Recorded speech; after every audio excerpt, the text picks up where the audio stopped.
गुरु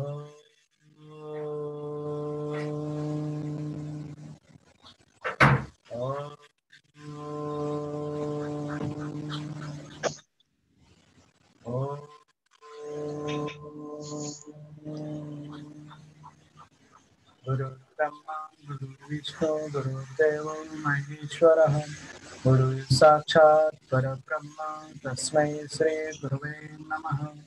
अखण्डमण्डलाकारं व्याप्तं येन चराचरं तत्पदं दर्शितं तस्मै श्री गुरवे नमः। हरि ओम श्री गुरुभ्यो नमः। हरि ओम।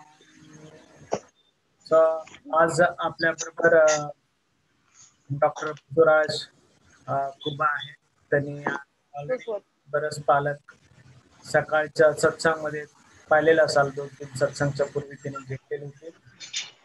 ते लातूरवरून आहे. त्यांनी काउन्सिलिंग मेन मुलांचं वगैरे केलं जात असते. त्याच्यावर त्यांचं खूपच बरं असतं.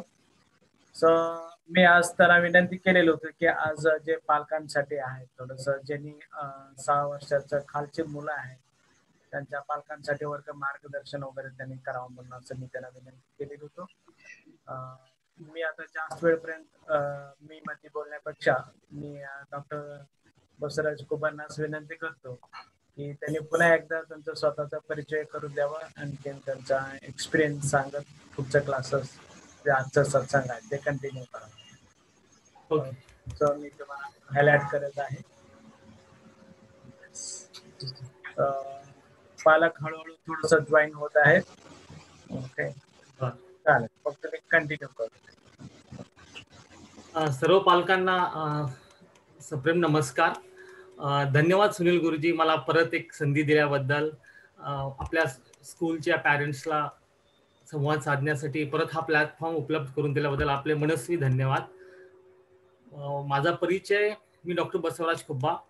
मी लातूर येथील राजर्षी शाहू सायन्स कॉलेज इथे गेल्या 4 वर्षापासून मोटिवेशनल टीचर अँड काउन्सिलर म्हणून काम करत आहे. खूप मोठं एक्सपोजर मिळालं इथे. 11वी-12वीच्या मुलात जास्त काम झालं. जे ध्येयाने झपाटलेले आहेत, ज्यांना काहीतरी करायचंय, नीट असेल, IIT असेल, ज्यांचा सर तुमचा माईक ऑन करून घ्यावं लागेल.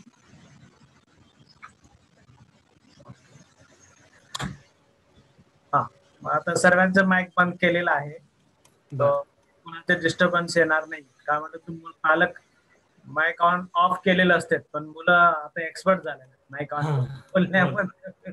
नाही, खरंय. सॉरी डिस्टर्ब केलं. नाही नाही, ठीक आहे. आतापर्यंत काहीच ऐकू आलं नाही का? मग काहीच ऐकू आलं नाही.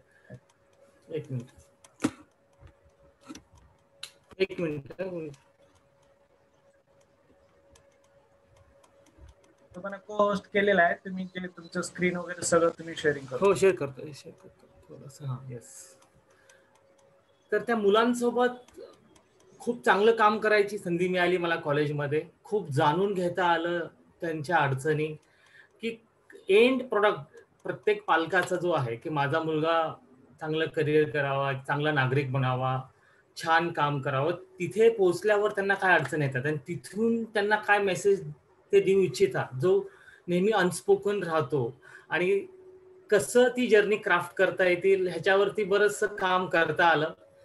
आतापर्यंत on an average, honestly speaking, एक 15,000 मुलं 1-to-1 बघितले, which is a huge number. 15,000 मुलं 4 वर्षाच्या काळात हा खूप मोठा आकडा आहे. हा खूप मोठा डाटा झाला ऍक्च्युली. त्यांचे सकाळी साधारणतः 9:30-10 ते संध्याकाळी 7 फुल बिझी गेला ह्या सर्व मुलांमध्ये गेल्या 4 वर्षापासून. लॉकडाऊन तरी ऑनलाईन चालू आहे. तर त्यातून मी जे शिकलो, त्या मुलांनी मला जे शिकवलं, त्याच्यासोबत मी जो अभ्यास केला, त्यातली काही प्रिन्सिपल आज तुमच्यासोबत शेअर करणार आहे. हा झाला माझा परिचय. मी दिवसा कॉलेजला असतो, संध्याकाळी डॉक्टर देवाशिष रुईकर न्यूरोलॉजिस्ट आहे, त्यांच्याकडे न्यूरोसायकोलॉजिकल काउन्सिलिंग करतो. त्यांनी मला खूप शिकवलं. ऍक्च्युली ते माझे दुसरे गुरुच आहेत, ज्यांनी फार मोठं मला नॉलेज, एक्सपिरियन्स शेअर करण्यासाठी काम करण्याचा प्लॅटफॉर्म दिला.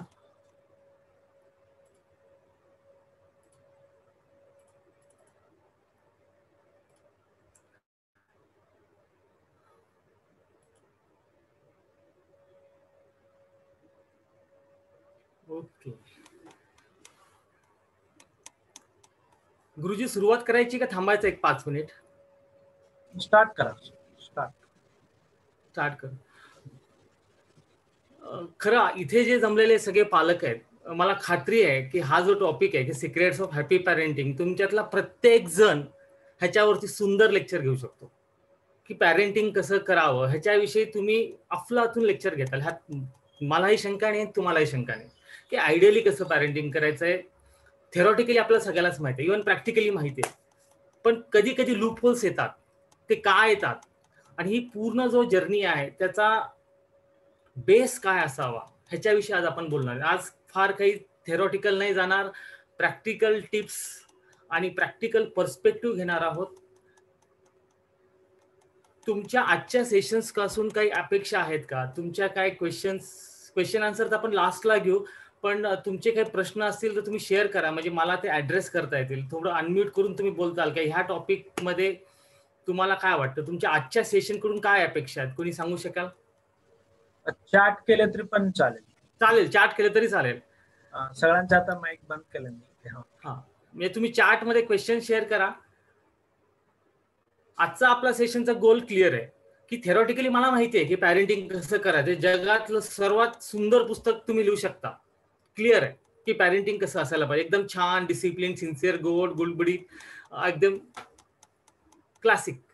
पण होतं का ते, कशामुळे होत नाही आणि त्याला सोल्युशन काय, हे आजचं गोल आहे. हा झाला माझा पॉइंट ऑफ व्ह्यू. तुमचा काय पॉइंट ऑफ व्ह्यू आहे, तुमचे काय अपेक्षा आहेत ह्या सेशन्स कडून, त्या जर मला तुम्ही शेअर केल्या तर मलाही त्या अँगलनी बोलता येईल. How to handle mood of child. Okay,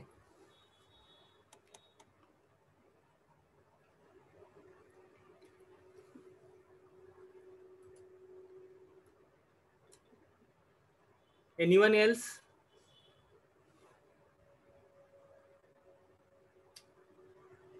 आजच्या सेशन कडून तुमच्या अपेक्षा आहे, ह्या टॉपिक कडून तुमच्या अपेक्षा?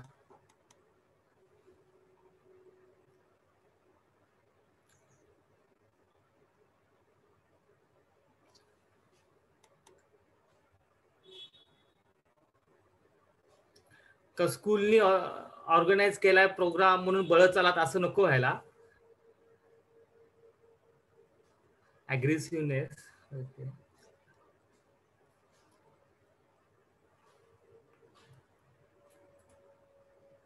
Anybody else?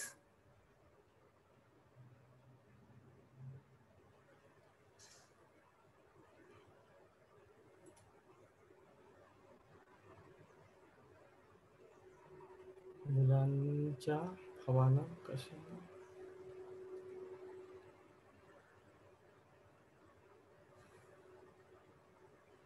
मुलांच्या हवाने कशा ओळखायच्या?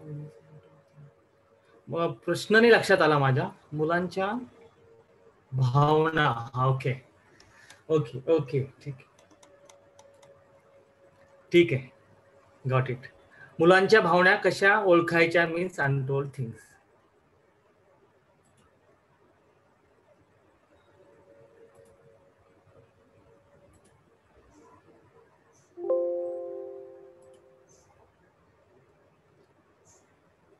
हट्टीपण कसं कमी करायचं. ओके,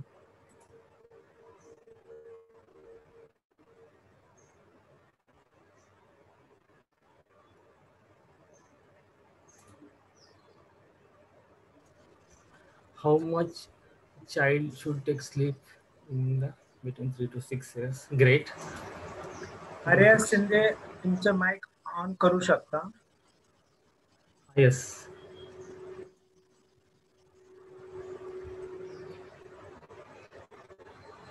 कुणाला काही शेअर करायचं आहे अजून?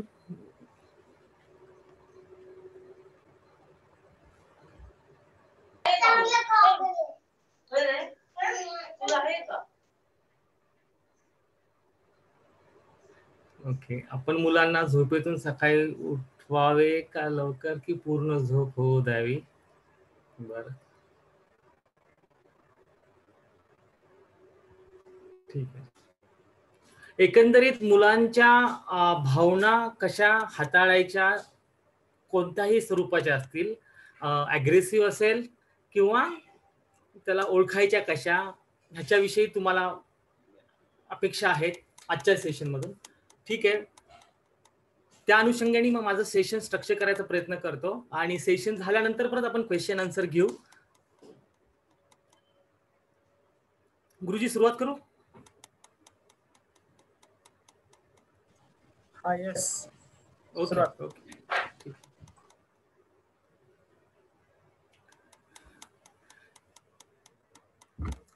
बऱ्याचदा असा अनुभव येतो बघा की आपल्याला ड्रायव्हिंग छान करायची असते, हायवे क्लिअर पाहिजेत, 4 लाईन 6 लाईन्सला, तिथे ड्रायव्हिंग कशी करायची आपल्याला सिंपल माहिती, 80च्या स्पीडनी जायचे, आपली लेन सांभाळायचे, काही अडचण येत नाही. म्हणून पुणे मुंबई एक्सप्रेस हायवे असेल, पुणे सोलापूर असेल, आपण एफर्टलेसली फास्ट जातो कारण की ट्रॅफिक क्लिअर असते. पण तेच एखाद्या ठिकाणी सिग्नल ब्रेक झाला, ट्रॅफिक जाम झाला, तर जसा तो पिक्चर दिसतोय डिस्प्लेमध्ये, तर तिथून गाडी कशी काढायची आपल्याला लक्षात येत नाही, रिव्हर्स असेल, ब्लँक होतं, गडबड होती. तसंच आपलंसं आहे. दिवसभर आपण आपल्या भावना ऍज अ ह्युमन्स चांगलं हँडल करतो. ऑफिसमध्ये आपल्याला बॉसचा किती राग आला आणि किती त्याने अनावश्यक काम सांगितले, तिथे आपण कंट्रोल करतो की आपण तिथे स्वतःला समजून सांगू शकतो की आपली सॅलरी आहे, फॅमिली आहे, ओके सर, कसं तरी हँडल करतो, वापस येतो. तिथे आपण स्वतःला हँडल करतो. पण तेच आपण ज्यावेळेस आपल्या हजबंड सोबत, वाईफ सोबत भांडण करायला लागतो आणि जोर जोरात भांडण करायला लागतो, तर काय होतं, भांडणामध्ये भयानक परिस्थिती होते, भांडणाचा मूळ मुद्दा राहतो बाजूला आणि वेगळ्याच गोष्टी सुरू होतात. ही गोष्ट थोडीशी समजून घेऊयात. सीईओ ऑफ युअर ब्रेन म्हणजे पीएफसी, प्री फ्रंटल कॉर्टेक्स, जो रेग्युलेट करतो तुमच्या इमोशन्स, जो ऑफिसमध्ये तुम्हाला बॉस समोर वेगळ्या गोष्टी बोलू देत नाही, जो तुमचा फोकस तिथे ठेवतो, काय बोलत त्याच्यावर कंट्रोल ठेवतो, तो फुल्ली ऑपरेशनल असतो ऑफिसमध्ये. पण घरी आल्यानंतर ज्यावेळेस आपले भांडण होतात बेटर ऑफ सोबत, मदर इन लॉ सोबत, तिथे इमोशन जोरात वाढल्या की तो PFC, the CEO of your brain, shut off होतो, काम त्याचं बंद होतं. त्यामुळे आपलं बोलण्यावर कंट्रोल राहत नाही. तेव्हा भांडणात काहीही निघतं, 1 वर्षापूर्वीचं, 5 वर्षापूर्वीचं, 2 वर्षापूर्वीचं, आणि आपण भांडण झाल्यावर विचार करतो, अरे मी हे बोललो, आपल्यावर विश्वास बसत नाही, काहीही बोलतो, भयानक बोलून निघतो. का? तर त्यावेळेस आपला पीएफसी बंद पडलेला असतो. नंतर रिअलाइज होतं की एवढं मी बोलून गेलो रागाच्या भरात, राग वाढला, कोणती इमोशन वाढली, तुमचं रेग्युलेशन थॉट्सचं जातं. दारू पिल्यानंतर पण पीएफसी बंद पडतो. म्हणून भरपूर दारू पिल्यानंतर तो काय बरोबरतो त्याचं त्याला कळत नाही. सेम वे ह्युमन मोड, ॲनिमल मोड, 2 मोड आहेत आपल्या ब्रेनचे. ज्यावेळेस आपण ऑर्गनाइज असतो ऑफिसमध्ये, सोशल सेटअपमध्ये, तिथे आपलं तो पीएफसी फुल काम करत असतो. पण ज्यावेळेस भावना वाढतात तो पीएफसी बंद पडतो, जे भांडण केल्यानंतर होतं. एक्झॅक्टली हा एक पॉइंट समजला, जास्त थेरॉटिकल न जाता, तर आपल्याला पूर्ण गोष्टी समजतील मुलांच्या बाबतीत. कशा? मुलांसोबत व्हर्बल स्कोल्डिंग का काम करत नाही? मुलांना कितीही रागवलं तर त्यांच्या लक्षात येत नाही. तुम्ही समजा 2 वर्षाचा मुलगा, 3 वर्षाचा मुलगा मातीत खेळून आलाय आणि त्याला 2 धपाटे मारले की मातीत खेळायला जाऊ नको, त्याला किती सांगितलं, त्याला लेक्चर दिलं, आताच ड्रेस बदलले होते, कपडे ओले केले, ते घरात काय कपड्याची खाण आहे का, कारखाना आहे का, असं सांगितलं तरी तो थोड्याने तो जातो, परत पाण्यात कपडे ओले करून येतो आणि आपली चिडचिड व्हायला लागते. त्याला कितीही बोललं तर ते काम नाही करत. कशामुळे करत नाही? त्याचा हा पीएफसी डेव्हलपच झालेला नसतो. हा प्री फ्रंटल कॉर्टेक्स डेव्हलप होतो 20 वर्षाला, 22व्या वर्षी फुल्ली ऑपरेशनल होतो. वयाने कितीही मूल वाढलं तरी त्याच्या भावना, त्याची मूड्स त्याला रेग्युलेट करता येत नाही, कारण की त्याचं इमोशनल प्रोसेसिंग युनिट हे फुल्ली ऑपरेशनलच नसतं 20 वर्षापर्यंत. हा मूळ मुद्दा समजून घेऊयात. त्यामुळे आपण तोंडाची वाफ होती, आपण म्हणतो तुला मी एवढं झटते, राबते, कष्ट करते, काम करते, तुला कळतच नाही, तुला किती सांगायचं, हे बदल, ते बदल, हे कर, ते कर. त्याच्या दृष्टीने एकच असतं, मी तर नुसतं पाण्यातच खेळलो, ह्याच्यासाठी ही काय मोठी गोष्ट आहे, ह्याच्यात एवढं काय झालं. He can't process emotions till he grows till the age of 18. Physical development दिसते, पण इमोशनल डेव्हलपमेंट होत नाही. 18ला पूर्ण होईल, 22-20 ही आयडियल एज आहे पीएफसी. इमोशन येणार, त्या नॅचरल आहेत, 1.5 लाख वर्षापासून आपल्या हार्डवेअरचा पार्ट आहे. पण त्याचा अन्वयार्थ कसा काढायचा, त्या रेग्युलेट कसं करायचं, गॅसचं रेग्युलेट कसं कमी करायचं, कमी जास्त हे बटन काम करणारे 20 वर्षाच्या पुढे. ही आपली मेन अडचण आहे. मुलगा ऐकतोय, छान चाललंय, वी आर आयडियल पॅरेंट्स. मुलगा हट्ट करायला लागला, मुलगा भांडायला लागला की आपलंही डोकं बंद पडतं, आपलाही पीएफसी बंद पडतो, त्याचा आता डेव्हलपच झालेला नसतो, म्हणून गडबड सुरू होते.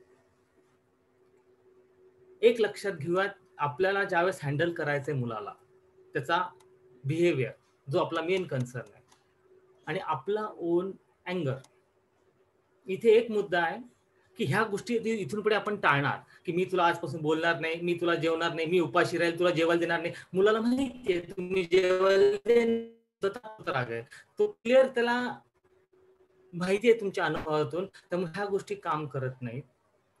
आपल्याला आजपासून ह्या स्ट्रॅटेजी चेंज करायच्यात. इम्पॉर्टंट पॉइंट, काय काय करणार आपण त्यासाठी, काय काय करणार, त्याला राग कसा एक्सप्रेस करायचा हे शिकवणार. राग कसा एक्सप्रेस करायचा शिकवणार. राग येणार कारण की ती हार्डवेअर मधली भावना आहे.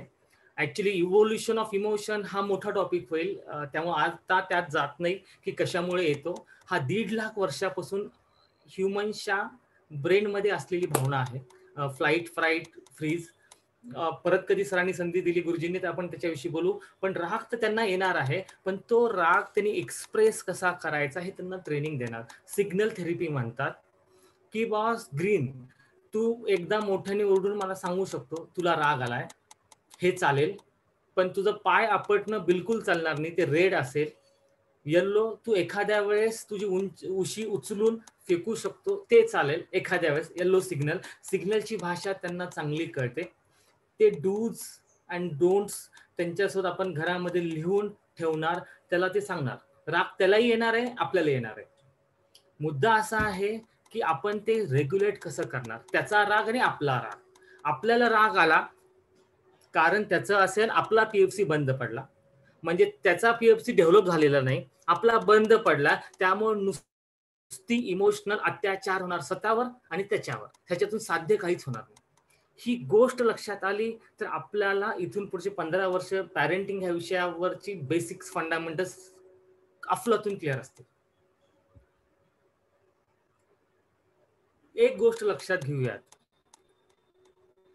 जसं सर्वजण डिलिव्हरीच्या वेळेस म्हणतात की नॉर्मल डिलिव्हरी झाली का, डिलिव्हरी कशी झाली. नॉर्मल डिलिव्हरी झाली म्हटल्यावर सगळे खुश असतात. चला नॉर्मल असे सिझर असेल, डिलिव्हरी झाली, बाळंतीण खुश आहेत, एव्हरीबडी इज हॅपी. डिलिव्हरी सोपी आहे का? किती पेन्स होतात, त्या आईला काय यातनातून जावं लागतं डिलिव्हरी होताना, कुणी सांगू शकेल? तुम्ही ते एक्सपिरियन्स केलेला आहे. जर खरंच त्या यातना जर मेमरीमध्ये राहिल्या असत्या, समजा बाळाची डिलिव्हरी होताना किती त्रास झाला, किती पेन झाला, लेबर पेन असेल, तुमचं ते किंचाळणं असेल, अनस्पोकेबल अनबेरेबल पेन, हे पेन जर लक्षात ठेवलं असतं तुमच्या ब्रेनने, तर तुम्ही डिलिव्हरी झाल्या झाल्या बाळाला धुतला असता. तुझ्यामुळे मला एवढा त्रास झाला, तुझं तोंड बघणार नाही आयशीवर म्हणला असता. पण the beauty of human brain is such that oxytocin नावाचा हॉर्मोन रिलीज होतो आणि तो तुमच्या पेनफुल मेमरीज पुसून टाकतो. की एक्झॅक्ट किती तुम्हाला त्रास झाला हे तुमच्या लक्षात राहत नाही, म्हणून तुम्ही बाळावर प्रेम करू शकता, तुमच्या बाळावर आयुष्यभर प्रेम करू शकता. आणि माझं बाळ आहे, माझं लेकरू आहे म्हणता तुम्ही का? त्या ऑक्सिटोसिन नावाच्या हार्मोननी तुमच्या पेनफुल मेमरीज पुसून टाकल्या. आपला हा जर्नी, बाळ आपलं 18 वर्ष होईपर्यंत, 20 वर्षाचं होईपर्यंत तो बबड्या का राहतो? कारण की त्याचं इमोशनल रेग्युलेशन डेव्हलप होत नाही. तोपर्यंत आपल्याला तो सपोर्ट करायचा. It is going to be long journey. काही ना काही वेगळ्या स्ट्रॅटेजीज वापरायच्या. हा फंडामेंटल जर लक्षात आला तर मला वाटतं आजच्या टॉपिकचं यश मला मिळालं आणि तुमच्यासाठी पण एक मोठा टेक अवे राहिला. आपलाही राग येणार आहे, आपल्यालाही फ्रस्ट्रेशन मोमेंट येणार आहे. 18 वर्ष नॉट ए जोक. त्याच्यामुळे मला माझ्या पहिल्या इमोशन्स सेटल करावे लागतील. म्हणून मला दिवसभरामध्ये माझा एक चार्जिंग टाइम लागेल. माझा मोबाईल डिस्चार्ज व्हायला लागलं की मी कसं चार्जर बघते, तसं अर्धा तास 1 तास तो मी टाइम असेल. कारण की दिवसभरामध्ये मी फॅमिली ड्युटीज आहेत, प्रोफेशनल ड्युटीज आहेत, ह्याच्यातून मीही थकणार आहे. आणि ती चिडचिड मी त्या मुलाच्या डेव्हलपमेंटमध्ये हुडकते समाधान, की तो नीट वागला, छान वागला, छान त्यांनी बिहेवियर ठेवलं तर मलाही आनंद मिळेल आणि मी कुठेतरी माझा स्ट्रेस विसरेल. असं बिलकुल होणार नाही. He is going to take time, 18 years. म्हणून तोपर्यंत मला स्वतःला आधी माझं अँगर व्यवस्थापन, माझं राग, माझी चिडचिड ह्याच्यावर काम करवणार. मला माझा एक वेगळा टाइम असेल, चिल आउट टाइम असेल, तो मी मुलासोबत धिंगाणा घालेल, रोल रिव्हर्सल करेल. हे लक्षात घेऊयात. मुलांना सोडून द्या, त्यांचं इमोशन हँडल ते सगळे ते त्यांचं ते करतील, ते होतील बडे.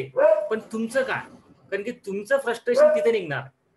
त्यामुळे हा एक महत्वाचा पॉइंट आहे ज्याच्यावर माझा फार मोठा भर असेल. अर्धा एक तास तुम्ही कुणाचेच नाहीत ना, तुम्ही हजबंडचे आहेत ना कुणाचेच आहेत, तिथे तुम्ही आणून, कारण की it is going to be long time, long journey. जसं लग्न झाल्या पहिल्याच दिवशी तुम्ही तुमचा हजबंड तुमच्या म्हणण्यानुसार वागावं असं बघता का? नाही. तुम्ही 1 वर्ष देता, 6 महिने देता, 1-1.5 वर्षानंतर तुम्ही ग्रीप अशी घेता की तो आयुष्यभर तुमचा ऐकतो मेजर डिसिजनला. तसं मुलगा 18 वर्ष त्याला कळणारच नाहीये कसं त्याला आपल्याला ट्रेनिंग द्यायचंय. आपण म्हणत नाही की ट्रेनिंग त्याला वेगळ्या पद्धतीने देणार, फक्त ही जी भाषा आहे, तुला डिसिप्लिन, सिन्सिअरिटी हे कळत नाही त्याला. तुला माझा त्रास दिसत नाही का, आपली चिडचिड कळत नाही. त्यामुळे मला ती टर्मिनॉलॉजी बदलायची आणि मला रिलॅक्स राहून काम करायचं, कारण की हा मोठा प्रवास आहे.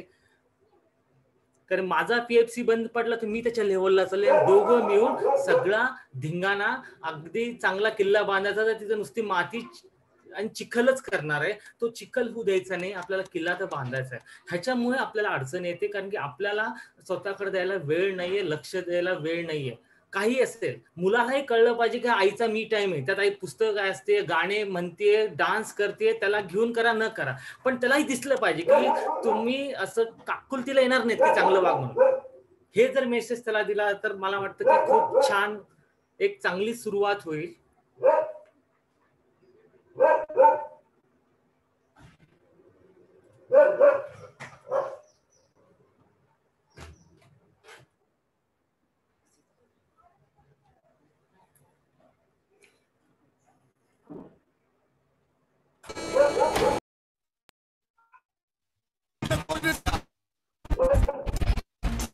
इंटरेस्टिंग. तो खून करायला निघालेला असतो ग्रस्त, फक्त तो त्याला गोड बोलतो, व्यवस्थित रिस्पॉन्स देतो, त्याला इतकं टचिंग होतं की तो खून करता विसरून त्याला गाईड करायला जातो. ह्याच्यातच बेसिक प्रिन्सिपल दडली आहेत.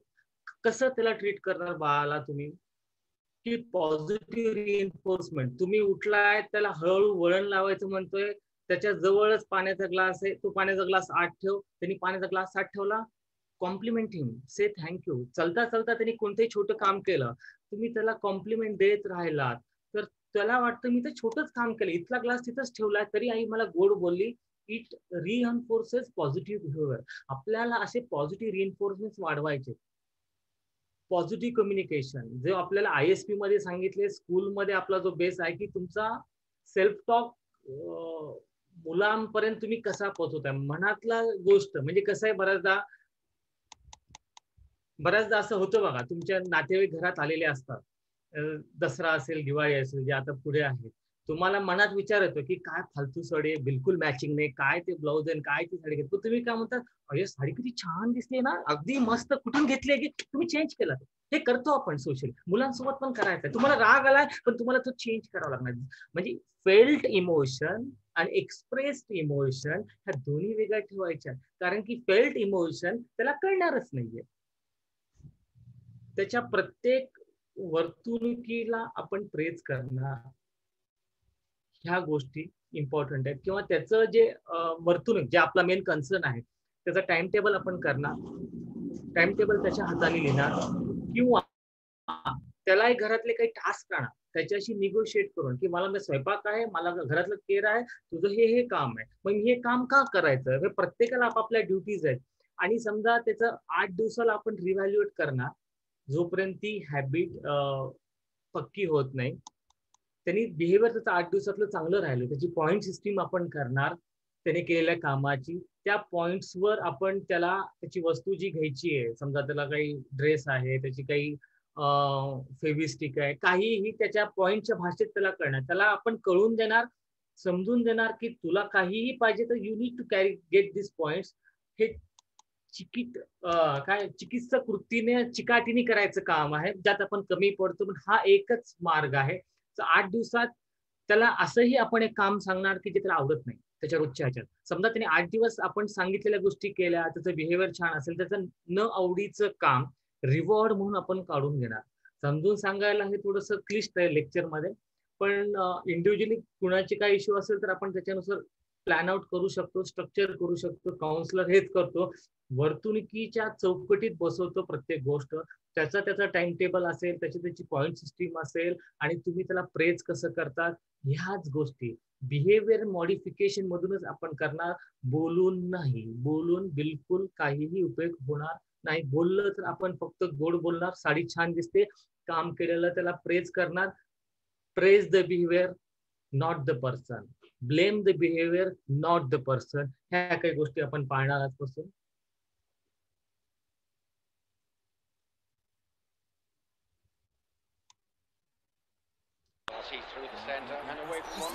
ओके, इमेज ब्लर दिसत आहे काय, आय डोंट नो.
मुलांना आपण स्वप्न दाखवतो आणि त्या स्वप्नाच्या जर्नीमध्ये आपण सोबत असतो का?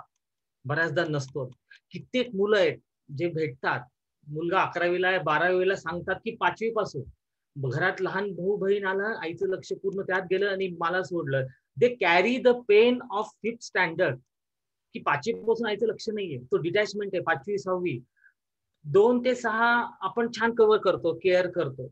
मोठ्याकडे दुर्लक्ष होतं घरातल्या, ते दुर्लक्ष झालं की गडबड होती. त्याला तो इमोशनल सपोर्ट लागणार.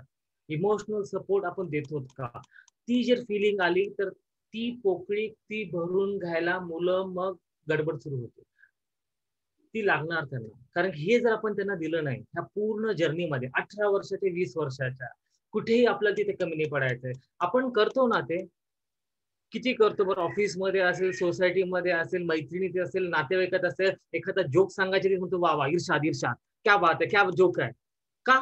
आपल्याला ते रिलेशन जपायचं असतात म्हणून आपण हसतो. जोकच्या क्वालिटीवर आपण ठरवत नाही की काय भारी जोक आहे, त्याच्या आधीच आपल्या डोक्यात असतं की नाही कॉम्प्लिमेंट द्यायची. सेम वे त्या मुलाला पण आपल्याला इथून पुढे ते लागणार आहे. तो खूप मोठा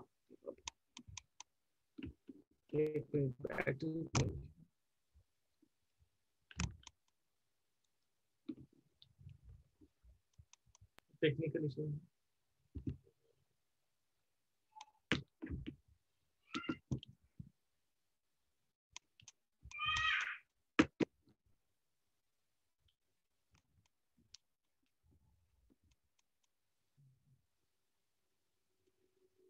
सॉरी.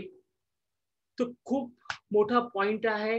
आपण पहिल्या पार्ट मध्ये आतापर्यंत बघितलं की का इमोशन फेल्युअर जातात, त्याला कसं हँडल करणार, बिहेवियर मॉडिफिकेशन. आणि इथून पुढे मला सोबत राहायचंय त्याच्या पूर्ण जर्नीमध्ये. ते जर नाही राहिलं तर असे प्रॉब्लेम्स येतात. I'm a loser. मेरा कुछ नहीं हो. My brother's better than me. उसके तरह बन, वरना कुछ नहीं हो पाएगा तेरा. This time I know. If I don't score 95% like my friend Neha, मेरे पेरेंट्स सोसाइटी में शक्ल दिखाने लायक ही नहीं होंगे. मैं इतना नालायक और आलसी हूँ कि मुझे 10th फेल नौकरी भी नहीं मिलेगी. जैसे तो मेरे मार्क्स आते हैं, spending on my studies, it's a waste of money. I'm ashamed to our family. I can't do anything.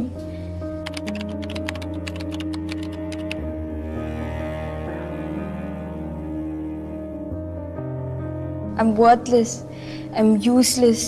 And I'm an embarrassment. Cousins are better than me. My friends are better than me. It's been 25 days since I stepped out of the room. बाहर जाऊंगी तो फिर दीदी से compare करेंगे. Right? It's okay. मुझे शर्म आनी चाहिए. मेरा कुछ नहीं हो सकता.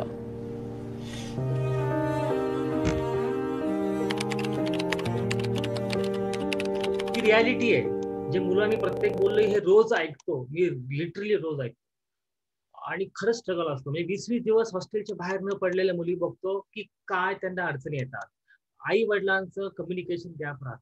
लहानपणी रंगपंचमीला मुलं मातीत खेळून आले, रंगात खेळून आले, तुम्ही 2 धपाटे देता, अंघोळ घालून कपडे बदलून देता, तो खेळायला जातो. पण ह्या ज्या गोष्टी मनात राहतात, that leads to destruction of their self dignity. ह्याच्यावर पण आत्तापासूनच आपल्याला लक्ष द्यायचंय. तुम्ही काय म्हणताय त्याला, तुम्ही त्याला काय बोलताय. तुम्हाला राग अनकंट्रोल झाला, त्याला मूर्ख बावळट म्हणता, तेच ते घेऊन बसतात आणि त्याचा राग ते अभ्यासावर करतात. कितीतरी मुलं आहे बघतो स्कूलमधले, एक स्कूललाही अटॅच आहे, आईशी भांडण झालं, अभ्यास करून बसतात आणि मोबाईल घेऊन बसतात. आईला कळतच नाही म्हणतात. मुलं सांगतात. हे जे शब्द आहेत, लायकी, अवकात, मूर्ख, बावट म्हणजे काय, गुगलमध्ये जरी काढलं, गुगलची डिक्शनरी जरी काढली तरी त्यात कळणार आहे का लायकी ह्या शब्दाचा अर्थ काय, एक्सप्लेन करता येणार आहे का, बावट म्हणजे काय. मग असे जे शब्द जे एक्सप्लेन पण करता येत नाहीत, आपण जर बोललो मुलांशी बोलताना, आपल्याला आपला राग अनावर झाला नाही त्या मोमेंटला, तर तिथे आपली ही चिडचिड सुरू, त्यातच आपली इमोशनल एनर्जी खर्च होती. काय मूर्ख आहे, काय बावडासारखं करतोय, काय पागल आहे. पागल म्हणजे काय, व्हॉट डू मी मॅट पागल, how would you define the पागल. ह्याच्यात आपल्यालाही सुचत नाही ब्रेनला, आपणही आपल्या ब्रेनला कन्फ्युज करतो आणि मुलालाही कन्फ्युज करतो. त्याची self worth, self dignity problem मध्ये जाते. ह्याच्यामध्ये गोंडस बाळ पुढे डिटॅच होत चालतं सगळ्या गोष्टीतून. आणि हाच महत्वाचा फेज आहे. 2 ते 8, 5 वर्षापर्यंत ब्रेनची डेव्हलपमेंट होते चांगली. त्याच्यामध्ये तुम्ही त्याच्याशी बोलतात, तुमचा राग अनावर झाल्यावर त्यावेळेस तुम्ही काय करणार, तुम्हाला त्याची चिडचिड होती, त्या मोमेंटला त्या रूम मधून तुम्ही निघून जाणार, 1 दिवसाचा गॅप घेणार, कारण की तुमचा पीएफसी परत ऑन व्हायला पाहिजे. 2 तासाचा ऑन होणार.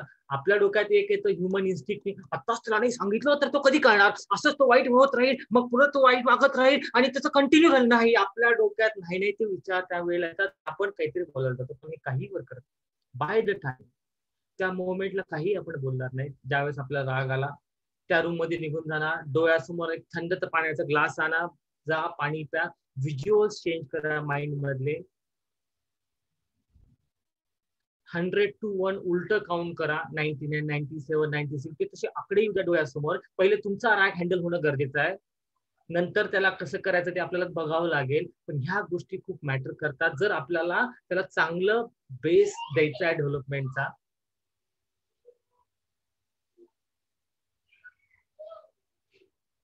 ओके, ही एक आपण स्टोरी बघतोय.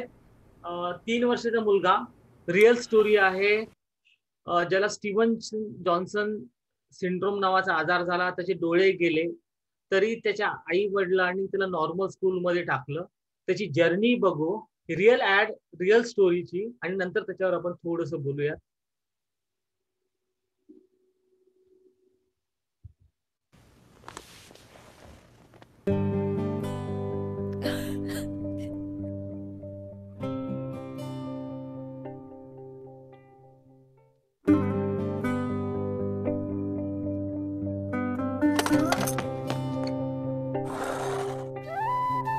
Papa?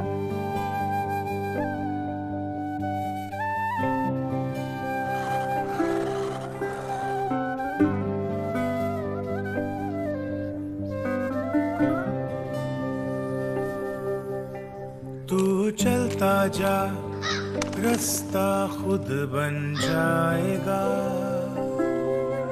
तेरे यकीन से अंधेरा तू मिटाएगा, अपने कदमों से बनाते जा अपने निशान, मंजिल तो छोटी चीज है, आएगा जहां रुकेगा तू ना कभी, देखे हैं ख्वाब तूने भी, देखे हैं ख्वाब तूने भी, देखे हैं ख्वाब तूने भी, देखे हैं ख्वाब तूने भी।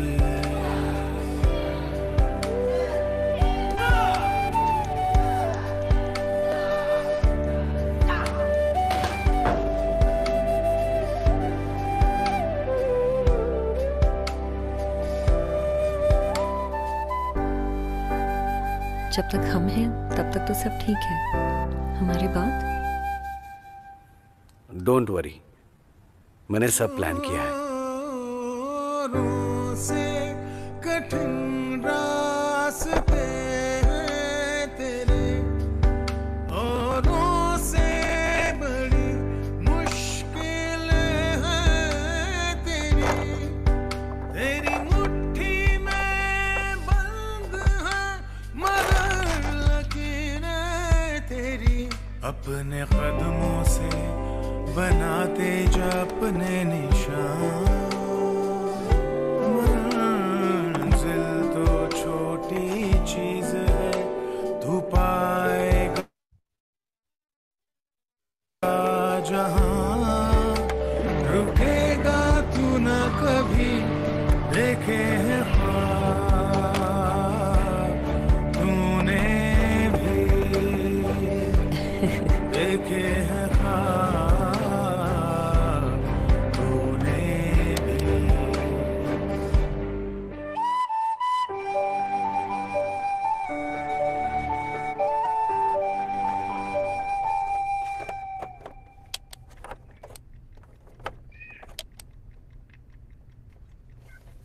मला वाटतं व्यवस्थित प्ले नाही होत आहे.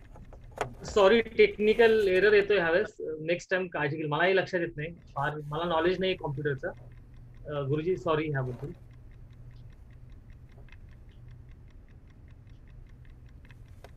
ऑफ करू. Checkmate.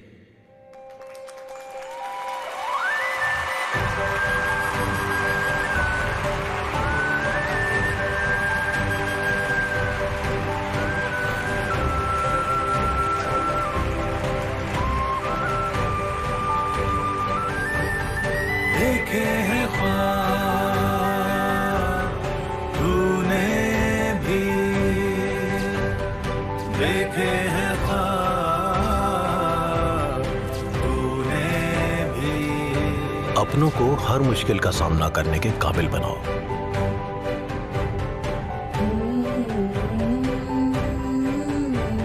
Sorry for technical error. Darpan Inani 3 वर्षाचा मुलगा, ज्याचे डोळे गेले, 3 वर्षापर्यंत त्याला दिसत होतं, 3 वर्षाला अचानक तो मुलगा ब्लाइंड झाला, तरी त्याच्या पालकांनी त्याला नॉर्मल स्कूलमध्ये टाकलं. मुलगा म्हणला मला नॉर्मल स्कूलमध्येच जायचंय, त्यात त्यांनी कॉम्प्रोमाइज नाही केली. कराटे शिकला तो मुलगा, ब्लॅक बेल्ट आहे त्या कराटेमध्ये त्या मुलाला. 12वी मध्ये कॉमर्स फील्डमध्ये, 12वी कॉमर्सला त्याला 99% आले. IIM मधून MBA केलं ह्या मुलाने, आणि फ्रान्समध्ये ओपन साइड टुर्नामेंटमध्ये त्यांनी पदक आणलं जिंकून चेसमध्ये. पालकांनी त्याला जी साथ दिली, ही रिअल स्टोरीवरती HDFCने एक ऍड बनवली, त्याची रिअल स्टोरी. तो पालकाचा प्रवास, पालकत्वाचा प्रवास, लांबचा प्रवास होता हे त्यांना माहित होतं. त्यांनी जी केली, साथच दिली. भाई हम तेरे साथ है, बच्चे हम तेरे साथ है. मुलगा चिडला, चेस मध्ये नाही जमल्यावर फेकून दिला, पण आई वडील पण नाही चिडले, त्यांनी फक्त उचलून ठेवलं. Which is a real story, real thing. त्या मुलालाही माहित नव्हतं की त्याच्यावर पुढे HDFC ऍड काढेल. त्या मुलाला काय वाटलं असेल ज्यावेळेस ती चेसची टुर्नामेंट दाखवली त्या व्हिडिओमध्ये, त्यात तो स्वतः दर्पण इराणी मुलगा होता. काय प्राईड मुवमेंट असेल, त्याच्या डोळ्यात काय भाव असतील आणि त्या पालकांच्या, हे आपल्याला आता दिसणार नाहीये पुढचे 15 वर्ष 18 वर्ष. जसं ते आयफेल टावर कुणाला दिसणार नाहीये. प्रेग्नन्सीमध्ये तुम्हाला पण काही कमी त्रास झाला का, उलट्या झाल्या, वॉमिटिंग झाल्या, मळमळ झाली पहिल्या 3 महिन्यामध्ये, तुम्हाला माहित होतं का पोटामध्ये मुलगा आहे का मुलगी आहे, तरी तुम्ही काळजी घेतली ना? तुम्ही म्हणले का 5 महिने झाले मला आता माझा बाळ दाखवा डॉक्टर, काय उपयोग आहे, काय त्रास आहे, काय नुसती मळमळ व्हायला लागली, मला पाणीपुरी खाता येत नाहीये, असं म्हणलात का? नाही, तुम्ही म्हणत माझं बाळ आहे, माझ्या लेकरासाठी मी त्रास सहन करणार आहे. सेम वे आपण शिवाजीनगरहून निगडीला चाललो, शिवाजीनगरहून सांगवीला चाललो, तर आपल्याला माहिती आहे 15 मिनिटाचा आहे, कधी येतं घाई होती. पण तेच तुम्ही पुणे स्टेशनवरून दिल्लीला निघालात राजधानीने किंवा दुरांतून निघाला, तुम्हाला माहिती 24 तास तुम्ही मस्ती करता, धिंगाणा करता. तुम्ही निघालात युरोप फिरायला, 15 तासाचा ट्रॅव्हल आहे, तुम्हाला माहिती 15 तास नुसतं झोपायचं, खायचं पाहिजे, तुम्ही धिंगाणा घालता मुलासोबत. तसं 18 वर्षाचा हा जर्नी आहे. तर 18 वर्ष आपल्याला धिंगाणा खावा लागणार आहे गोडीमध्ये मुलाचं. हे लक्षात आलं की मला आत्ताच मुलामध्ये बदल दिसला पाहिजे, आत्ताच तो नीट वागला पाहिजे, हे होणारच नाहीये. हे जरा आपण मिसकन्सेप्शन दूर करू शकलो पालक म्हणून स्वतःच. आज मला वाटतं ह्या मेसेज खूप छान तुमच्यापर्यंत पोहोचला. Okay, so this is it from my end for today. Now the session is open for the question answer. Sorry काही व्हिडिओ प्ले नाही झाले, टेक्निकल एरर, लॅपटॉप थोडा प्रॉब्लेम करतोय. नेक्स्ट टाइम मी बदलेल, sorry for this. Me share stop करतो. इथे number आणि mail ID आहे, तुमचे काही क्वेश्चन असतील ते मी जरूर त्याला ऍड्रेस करायला अवेलेबल आहे. मी सर्वांचं माईक ऑन करतो, ज्यांना कोणाला प्रश्न विचारायचे असतात तर ते विचारू शकतो.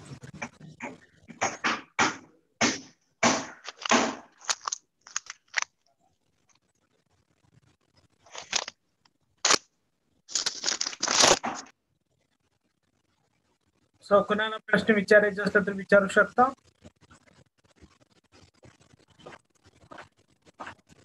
सर मी बोलू? अर्चना. हो. जय गुरुदेव. जय गुरुदेव.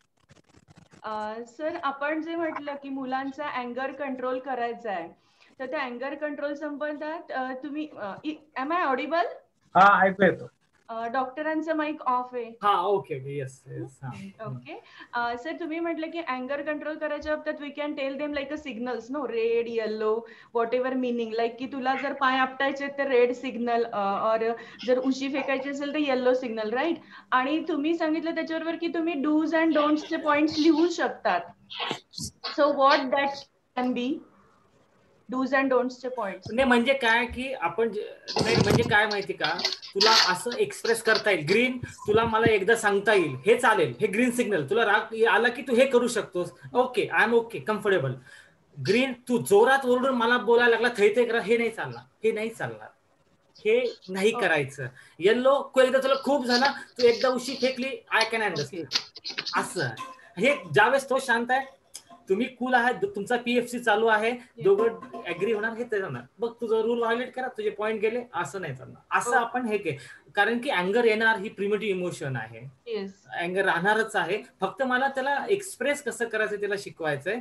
Okay, that's it. हाच आपला एक गोल राहील as a parent. Okay, and sir, with that same also emotions, how to handle? I'm having a daughter, she's 4 years old and she's so much emotional. So little bit जरी scold झालं ना, so she start crying. हा, मग आपण ज्या रडत असेल तिला रडू देणार, आपण तिथून बाजू जाणार. आता तुमच्या अनुभवून बघा ना की ऍज अ लेडी तुम्ही पण कधी कधी बऱ्याच आपल्याला रडू येतं. त्या समोरच्याने किती बोललो तर आपण त्याच्या बोलण्यामुळे शांत होतो का? नाही. एक्झॅक्टली. आपण आपलं काय जास्त एक्सप्रेस करायचं, आपण करतो ना, आपण आपलं सावरतो. समोरच्या वाटतं की त्यांनी बोलल्यामुळे, पण तसं नाहीये. तिला आपण थोडा तो टाइम देऊयात. ती रडेल, 15 मिनिटचा तो स्पेस दे, ती शांत झाले की what made you to cry, what was disturbing you, could you please tell us, could you draw your face, we will name that person, that persona, की अच्छा मग तू काय करत, तुला काय वाटतं, मॉन्स्टर, मग काय, why that monster is coming back. आपण त्याला एक नेम देऊ त्या इमोशनला, आणि मग काय घडलं की त्याच्यानुसार आपल्याला ते कळेल ती काय इंटरप्रिट करते ते. ओके ओके ओके ओके आपण लगेच बदलायला रडू द्या ना, नॉर्मल आहे. उलट ती रडल्यामुळे हलकी होती, फ्रेश होते. इट्स ओके ना. ओके ओके ठीक आहे ठीक आहे. Thank you sir. सर आणि व्हिडिओज वर वंडरफुल. जे लास्ट सेशन झाला होता त्याच्यावरनं परत माइंड रिफ्रेश झालंय.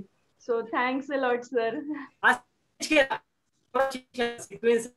आवाज सर व्हॉइस ब्रेक होतोय. ओके सॉरी, थोडासा इश्यू आहे. काय म्हटलात सर तुम्ही? थँक्यू. नाही थँक्यू म्हणलं. थँक्यू कॉम्प्लिमेंट दिल्याबद्दल thank you. Okay okay thank you sir. दुसऱ्याने कोणाला विचारायचे प्रश्न?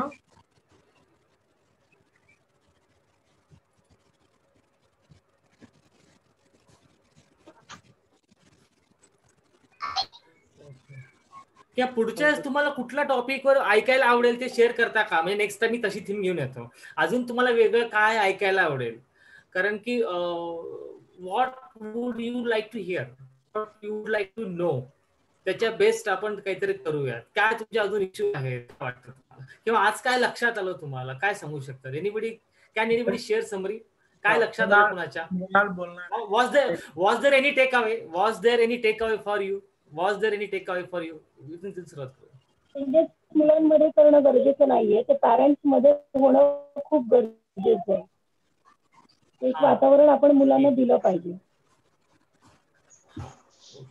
आणि गुरुजी आणि विनीता, थँक्यू सो मच सरांचं लेक्चर ठेवलं म्हणून. खूप सुंदर झालं आजचं सेशन. मस्त बेटा. पुढचा टॉपिक मला जरूर सांगा तुम्ही, त्याच्याशिवाय नाही.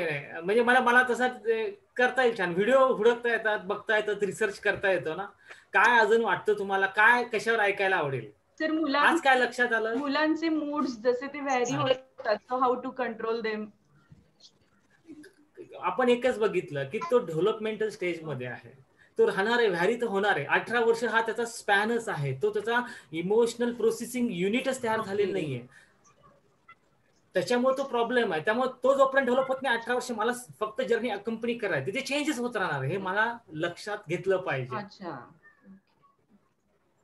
तो काय बदलणार? 18 वर्ष तर ती ब्रेन मधला तो पार्ट डेव्हलप नाहीये ना, त्यामुळे तिथे ते इश्यूज येणारच आहे. त्यामुळे मलाही चिल करायचं आहे, निवांत एन्जॉय करायचं आहे. ठीक आहे, मला त्याच्यात मस्ती घालायचं, म्हणजे मला माझं बालपण परत जगायचं अर्धा एक तास. त्यालाही वाटलं पाहिजे, शेअर करावं वाटलं पाहिजे की मम्मी आपल्यातलीच आहे असं त्याला वाटलं पाहिजे. हा मगा एक प्रश्न होता की सकाळी मुलाला उठवायचं का नाही. ह्याच्यामध्ये वर्ल्ड वाईड रिसर्च खूप बघितला आहे. जर मुलांची झोप होऊ दिली, त्यांना म्हणजे 7:30ला स्कूल टाइम असेल आणि 6:30ला उठवलं तर त्यांनी डाटा घेतला US मध्ये. परत 9 वाजता स्कूल आहे, 8ला उठवलं तर काय, तर अकॅडमिक परफॉर्मन्स इम्प्रूव्ह झाले त्यांची झोप इम्प्रूव्ह होऊ दिल्यामुळे एक्स्ट्राची. ह्याच्यामध्ये स्टॅटिस्टिकल डाटा आहे, आता मला त्याचं नाव लक्षात येत नाही, वॉकर म्हणून नाव आहे, मॅथ्यू वॉकर बहुधा. त्यांनी याच्यात खूप काम केलंय. त्यामुळे मी त्यांनी प्रूव्ह करून दाखवलंय, मुलांना जास्त वेळ झोपू दिलं तर परफॉर्मन्स वाढतो त्यांचा. झोपल्यामुळे काय होतं ना की मूड स्टेबल होतात. आपण पण बघा ना, खूप रडून रडून झोपल्यानंतर झोपेत उठले की फ्रेश वाटतं, कुणाची बोलायची गरज वाटत नाही. तेवढं त्याला ती ब्रेन इमोशनल ज्या काय आहेत आम्ही गाडल्यामध्ये प्रयोग तो हँडल करू शकतो. म्हणून त्याला झोपू द्या, त्यात फार हे नाही करणार. उठवताना पण फार गोडीतच उठवायला पाहिजे असे म्हणतात. That is a challenging thing. आपण उठवतो का, उठ किती वाजले, हे काय तो गांगरून जातो, तो म्हणतो काय चाललंय, त्याला ते जड हँडल होते. उठवणं it is challenging for any woman. Thank you sir. Sir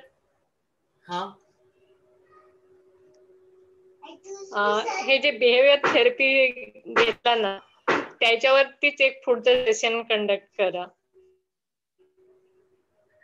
हो ठीक आहे. बिहेवियरल थेरपी करूयात, काही हरकत नाही. आजचा सेशन खूप चांगला होता.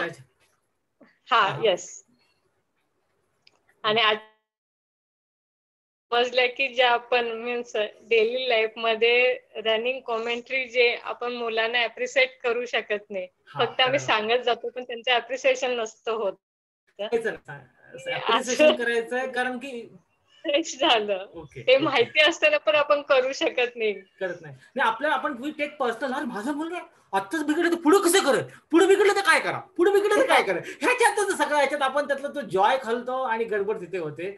हा प्रॉब्लेम आहे. त्या मोमेंटला मला कळलं हे असंच राहणार आहे. ते काय मला कोणी नोबेल प्राइज देणार नाही की 4 वर्ष मुलगा छान वागला, तो गडबड चालूच राहणार आहे, मी गडबडीत राहणार आहे. हे तरी मला तर माझं खूप प्रेशर कमी होईल, माझं पॅरेंटिंगचं टेन्शन कमी होईल आणि मी एन्जॉय करू शकेल पॅरेंटिंग. हे जर आलं लक्षात तर खूप छान होईल. हे खूप खूप मला वाटतं की आजच्या सेशनचा तोच. म्हणून मला गुरुजींचं आमचं त्या 2 दिवसापूर्वी बोलणं झालं की काय बोलणार. मला मी गुरुजी पहिल्यांदा तोच रिपीट करणार, पालकांना विचारून त्यांना कुठला टॉपिक घ्यायचा आहे त्याच्यानुसार आपण जाऊयात. आणि म्हणून मग आज तोच थीम ठेवली. बेसिकली फक्त काही चेंजेस केले स्लाइड्स मध्ये, थोडंसं इकडचं तिकडे केलं. आणि जर्नी मोठी आहे असं म्हणणार, मग मजा करणार तुम्ही पण मजा करणार. आपण विनाकारण सिरियस पॅरत नाही जाणार त्याच्यासमोर.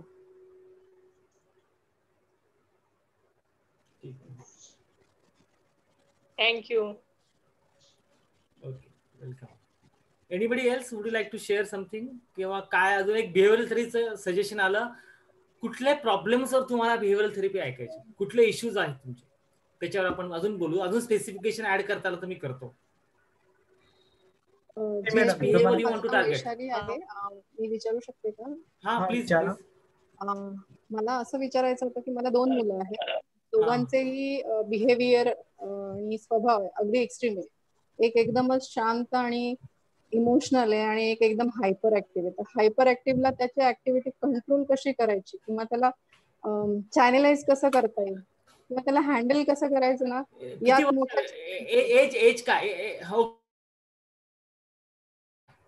त्याचं 5 years. 5 years. जनरली असं म्हणतात की 8-9 ओके 8-9 10 वर्षाच्या पुढे हायपर ऍक्टिव्हिटी नॅचरली कमी होत चालते. हायपर ऍक्टिव्हिटी नॅचरली कमी होत चालते जो 10 वर्षाचा झाला, 12 वर्षाच्या पुढे गेल्यानंतर.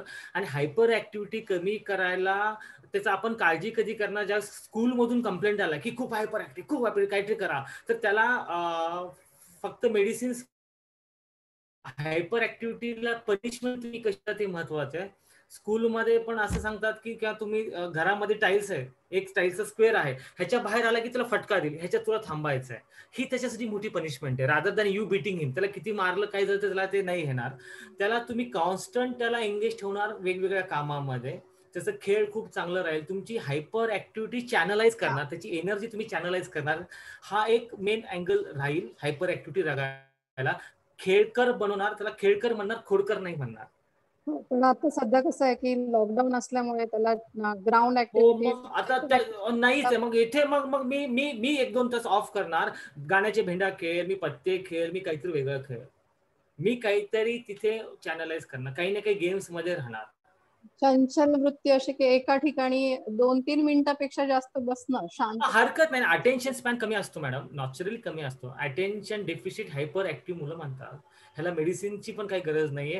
हे जसं जसं मोठं होतं सेटल ह्याला तुम्ही एंगेज ठेवायला पाहिजे. घरातल्या कामात आहे काय, तुम्ही तुमच्या मदतीला घ्या, बाबांचे असेल, घर आवरायचं असेल. मदतीच्या बाबतीमध्ये सांगितलेली कामं फार पटापट करून टाकली, पण मग ती इतकी पटकन होऊन जातील ना की आणि तो खेळकर म्हणणे हरकत नाही ना, पण मग तिथे मग की तो मग त्याची सिस्टर आहे ती कॉम्प्लिमेंट देत राहिला, पण तो तिला डिस्टर्ब करतो. आता सगळे घरातच असल्यामुळे ना, हो त्याला ही नीड टास्क, ही नीड एंगेजमेंट, ही नीड टास्क. तुम्हाला तसं प्लॅन आउट करावं लागेल. आणि स्त्रियांना चांगलं एंगेज ठेवता येतं दुसऱ्यांना, तेवढं फक्त ते मुलांच्या बाबतीत वापरत नाहीत. ते थोडं वापरावं लागेल आपल्याला. ठरवलं तर काही करू शकते भारतीय स्त्री, याच्यावर माझा ठाम विश्वास आहे. फक्त मला क्लिअर कट डोक्यात पाहिजे की त्याला पुढचं काम मला सांगायचं, मला क्लिअर पाहिजे. एकदा 4 काम सांगितलं असं नाही. त्याला सकाळी त्या एंगेज, दुपारी हे लिहायचंय, मग त्याला सांगा तुम्ही मला एक पुस्तक लिहायचंय, तुम्ही डिक्टेट करेल, चलता चलता तुम्ही त्याला सांगा, त्याला स्टोरी काढायला सांगा. आणि माझ्या मोठ्या मुलीसाठीचा जो आता एक क्वेश्चन एका पॅरेंट्सनी पण विचारला की थोडंसं जरी बोललं की इमोशनल एकदम रडायला सुरुवात. आय मीन हे ठीक आहे की इमोशन्स बाहेर पडतात, मला पटलं तुमचं की रडू द्यावं, पण प्रत्येक याला पण एक गोष्ट एक आहे, फायदाच नाही म्हणण्यापेक्षा की ती रडते, ज्यावेळेस तिचं रडणं बंद होईल आपण तिला 3 प्रश्न विचारणार. रडण्यापूर्वी तुझ्या डोक्यात काय झालं, what thought was there, what image was there, what triggered your crying spell. हे एक थॉट डायरी आपण तिला मेंटेन ठेवणार 1 महिन्यासाठी. हेच की काय घडलं, इन्सिडन्स काय होता, मला किती वाईट वाटलं 0 to 100 स्केलला 80%, 70%, 50%. ओके, त्यावेळेस माझ्या डोक्यात काय इमेज आली, मला जस्ट त्या मुलांना थॉट प्रोसेस होत नाही तर काय इमेज आले की आईने असा काठी घेतली किंवा बाबा मला अंगावर आले ते, मग ती इमेज आल्यामुळे मला काय वाटलं, how I interpreted that image, ते ती त्यात लिहील आणि आपण over the period of time आपण समजून घेणार की लढती कशामुळे, कॉज काय. रोज समजा हसबंड 10ला येणार, रोज 1ला यायला लागला रात्री. म्हणजे मी हे सगळं ट्रॅक केलेलं की का आपण साध्या साध्या गोष्टी जरी कोणी बोलली आणि मग याच्यात काय गोष्टी बघायला पाहिजे, कंट्रोल आणि याच्यासाठी काय एक्सरसाइज देता येईल, म्हणजे तिच्यासाठी एक्सरसाइज एज किती, एक्झॅक्ट एज काय, एक्झॅक्ट एज किती, 10 इयर्स एज आहे. थॉट डायरी मग कळेल तर ती रडते कशामुळे, कॉजच माहित नाही ना आपल्याला की रडतीये ती, तर त्याच्या मागचं कॉज काय आहे. तुम्ही ती थॉट डायरी मेंटेन ठेवून बघितली का? नाही, माझा पण मोस्ट ऑफ द टाइम असं होतं की काही चुकलं असेल आणि आपण त्याच्यासाठी तिला जर सांगितलं, वारंवार सांगून नंतर जर आपण तिला रागवलं. मी तुम्हाला एक फॉर्मॅट शेअर करतो तुम्हाला व्हॉट्सअपला 4 पॉईंट्सचा, ते तुम्ही त्याच्याकडून भरून घ्या, म्हणजे मला डाटा मिळेल ऑब्जेक्टिव्ह की कशामुळे ती रडतीये. कॉज न हुडकता आपण कसं जातं, म्हणजे जसं मी तुम्हाला म्हटलं की 10ला येणारा माणूस रोज 1ला यायला लागला, तर तुम्ही म्हणता की कशामुळे उशीर होत आहे. जर कंपनीचं काम असेल तर 10 दिवस चालला तर तुम्ही त्याला बॉदर नाही करत, पण बाहेर काही मित्र आता येत असेल तर मग तुम्ही चिडता. तसं ते कॉज तर आयडेंटिफाय व्हावं लागेल की नाही. Are you getting it what I am trying to. Okay, probably. आणि हे रिसेंटली जास्त फ्रिक्वेंटली होतंय, तर मला एक गोष्ट मी अशी अजून केली की लॉकडाऊनमुळे बंद आहे, फ्रेंड्स नाहीयेत, कम्युनिकेशन इतकं नाहीये, पण तरी व्हॉट्सअपवरती मुलं एकत्र आपलं कम्युनिकेट होतात, ते ओपन अप होतात. प्रोबॅबली ते एक रिझन असेल म्हटलं तर तसाही प्लॅटफॉर्म ओपन करून दिला की ते कॅन कम्युनिकेट ओव्हर देअर, फोनवर म्हणा, झूमवर म्हणा, भेटतील. पण असंही होऊ शकतं का की कारण शी इज एज 10, सो बायोलॉजिकल पण रिझन्स असू शकतात का, हार्मोनल्स वगैरे असू शकतात ना, असू शकतं. हार्मोन्सचा नाहीये, पण बऱ्याचदा तुमचा पण स्वभाव कसा आहे, तुमचा तिच्या बाबांचा हळवा आहे का स्वभाव, तुमचा स्वभाव कसा आहे, तुम्हाला थोडासा हळवा आहे पण जेनेटिकल कॉन्ट्रीब्युशन पण नाही, जेनेटिकल कॉन्ट्रीब्युशन पण येतं ना, आईचं कसं आहे, बाबांचं कसं आहे. आणि मी तुम्हाला व्हॉट्सअपला फॉर्मॅट शेअर करतो, तो तुम्ही भरून घ्या, मग महिन्याने ते रिव्ह्यू करू, so that we can know की what is triggering her crying spell, आणि त्याच्या बेस्ट आपण काही इंटरव्हेन्शन सजेस्ट करू शकू. Okay, thank you sir.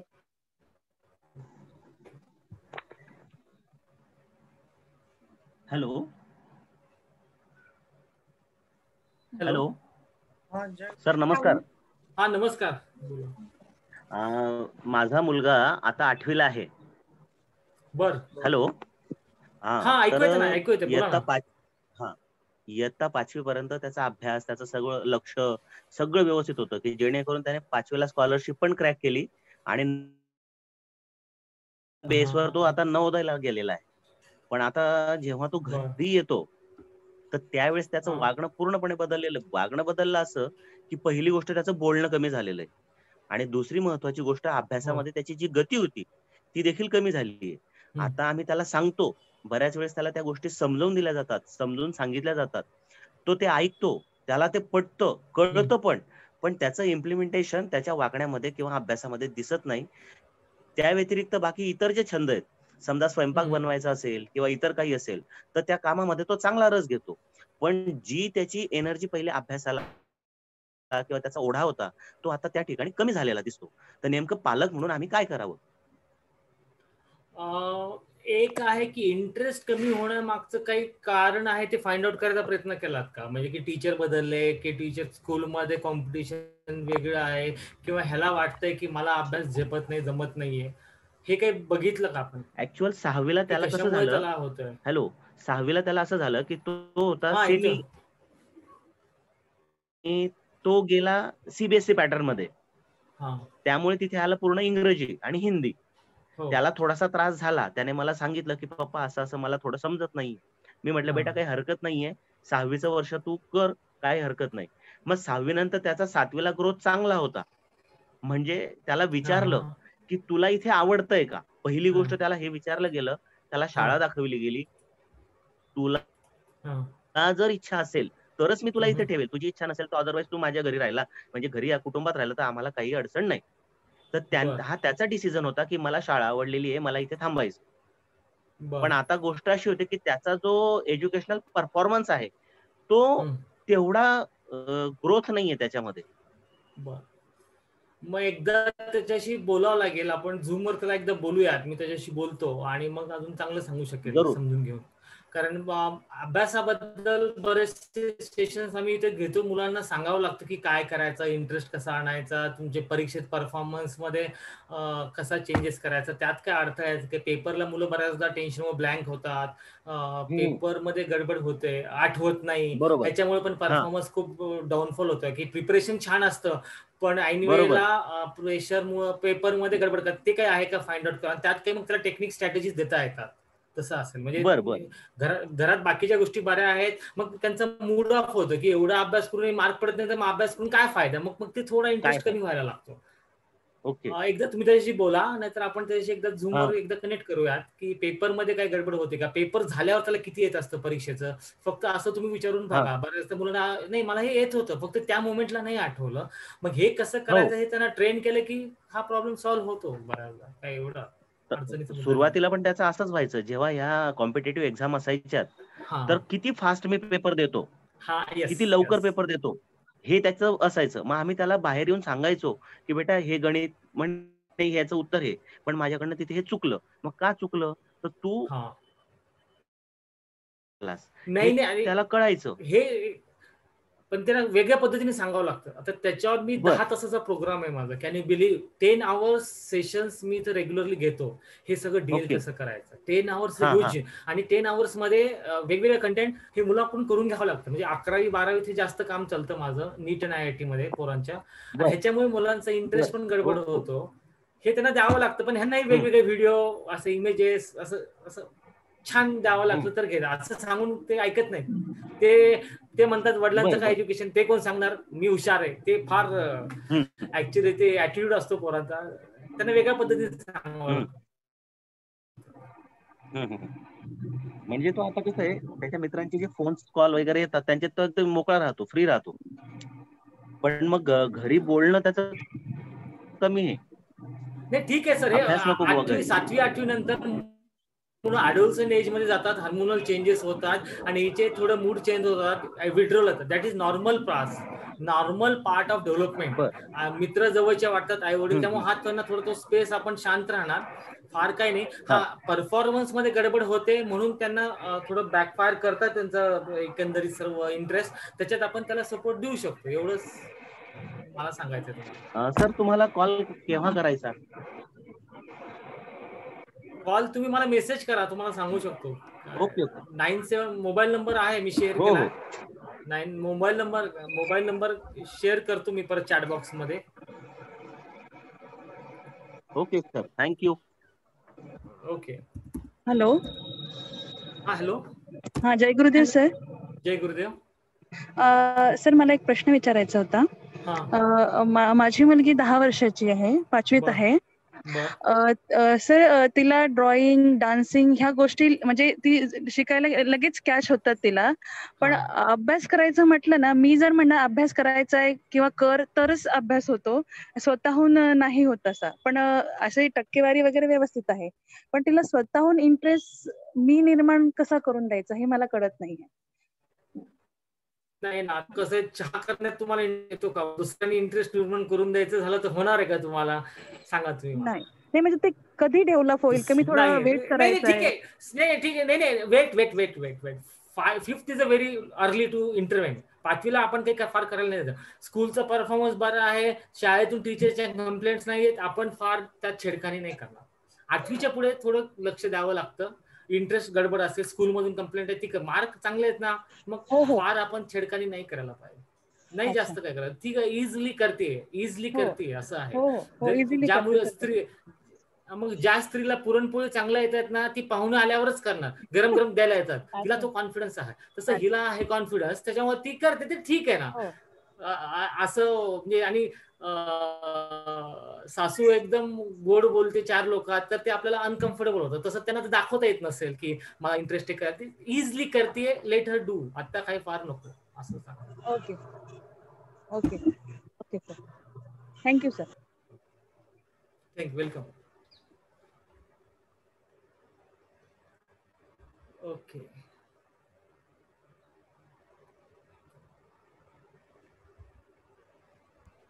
हॅलो हा बोला. सर.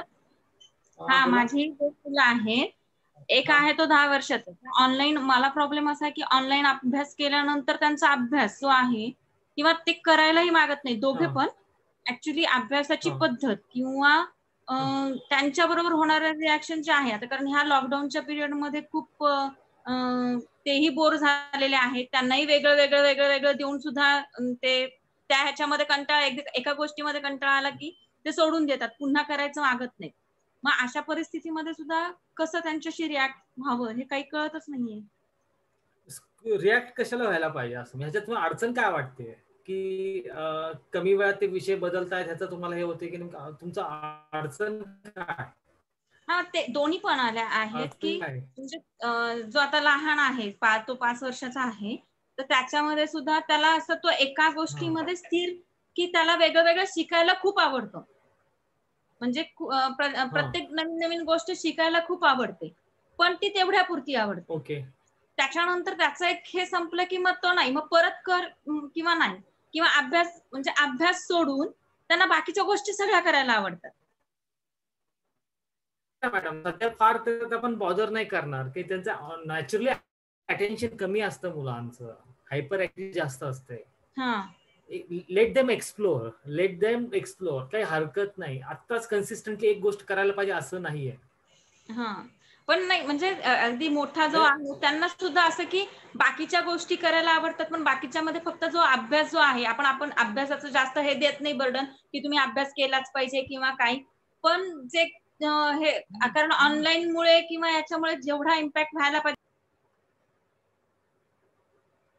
आवाज नाही आला ऐकू मॅडम. तर त्याच्यासाठी काय नाही, मधला प्रश्न मिटला सुटला, मला ऐकून आला. ऑनलाईन काहीतरी बोलला तर ऐकून आला. सॉरी, ऑनलाईन जे क्लासेस ऑनलाईन जे क्लासेस होतात तर त्याच्यामध्ये तेवढा जो स्कूलमध्ये होतो अभ्यास किंवा हे, तर तो तेवढा नाही होत.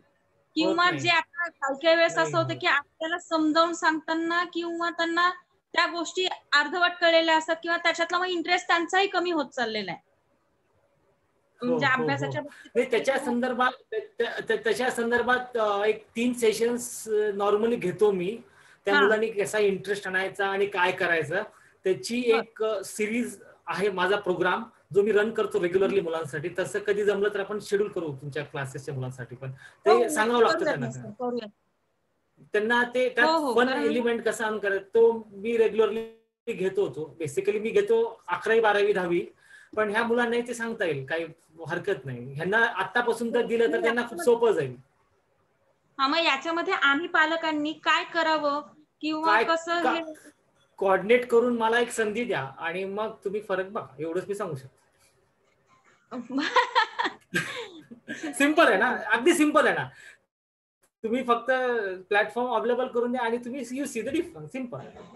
बरं. Thank you sir. Thank you sir. I welcome.